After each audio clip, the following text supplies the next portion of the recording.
પાટીદાર અનામત આંદોલન વખતે જે કેસ થયા હતા એ કેસ પાછા ખેંચવાના નિર્ણયની સાથે ક્ષત્રિય સમાજે પણ હવે માંગ કરી છે। ક્ષત્રિય સમાજના યુવાનો પરના કેસ પરત ખેંચવાની માંગ ઉઠી છે।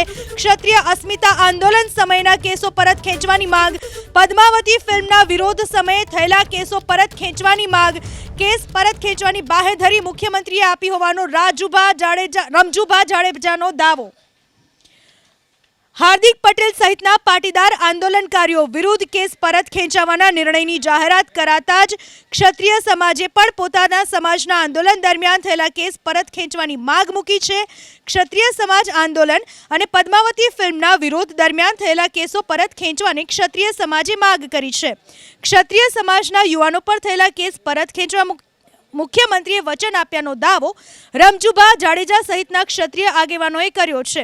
હાર્દિક સહિતના આંદોલનકારીઓ વિરુદ્ધ રાજદ્રોહ જેવા ગંભીર કેસો પરત ખેંચાયા છે, ત્યારે ઠાકોર ક્ષત્રિય સેનાના નેતા અને ધારાસભ્ય એવા અલ્પેશ ઠાકોર પણ આ જ પ્રકારની માંગ કરી ચૂક્યા છે। નમસ્કાર, જય માતાજી।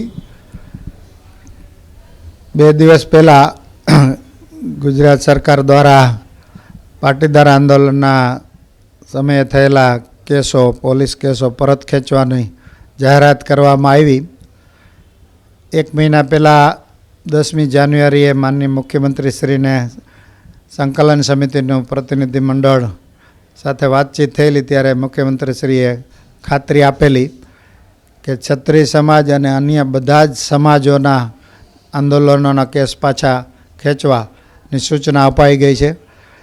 તો મારી સરકારશ્રીને વિનંતી છે, હાલમાં રાજપૂત સમાજમાં, યુવાનોમાં, સમાજના આગેવાનોમાં એક રોષની લાગણી છે, એટલે તાત્કાલિક અસરથી ક્ષત્રિય સમાજ સહિત અન્ય સમાજોના પોલીસ કેસ આંદોલનના પરત ખેંચવાની જાહેરાત કરે અને જેમ બને એમ સત્વરે આ બધા જ કેસ પરત ખેંચવાની કાર્યવાહી પૂર્ણ કરે એવી માંગણી અને અપીલ કરું છું।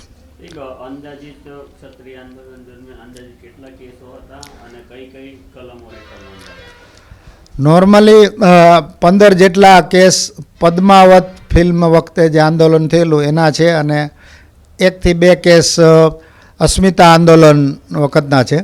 પદ્માવત ફિલ્મ વખતના નોર્મલ કેસ મોટાભાગના છે, એમાં થોડી પાર્શિયલ સરકારે કાર્યવાહી પણ કરી છે, પણ એની અમલ નથી થયો અને એક 307નો કેસ છે, બાકીના કોઈ કેસ ગંભીર નથી। એટલે સરકારશ્રીને ખાસ વિનંતી કે ક્ષત્રિય સમાજની લાગણી અને રોષને ધ્યાનમાં રાખી અને તાત્કાલિક આ બાબતમાં નિર્ણય જાહેર કરે। સમાજના યુવાનો અને સામાજિક આગેવાનોમાં તીવ્ર રોષની લાગણી છે એની।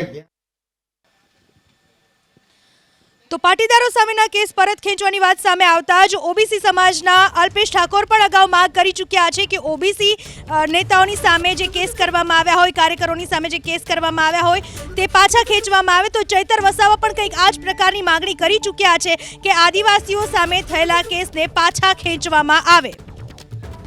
સરકારને એક અપીલ પણ કરું છું કે આંદોલન વખતે જેટલા પણ કેસો હોય, એ ચાહે પાટીદાર આંદોલન સમિતિના હોય, ચાહે ઓબીસી આંદોલન સમિતિના હોય, ચાહે દલિત આદિવાસી આંદોલન સમિતિના હોય, જેટલા પણ આવા કેસો હોય તમામ કેસોની તપાસ કરી અને આંદોલન વખતના જેટલા પણ તમામ વર્ગના જે કેસો હોય એનો અભ્યાસ કરીને તમામ કેસો પરત ખેંચવા જોઈએ। ત્યારે એક સમુદાયના કેસો પરત ખેંચવામાં આવે અને બીજા સમુદાય સાથે અન્યાય થતો હોય ત્યારે આ સમાનતાની વાતો એ પોકળ સાબિત થતી હોય છે।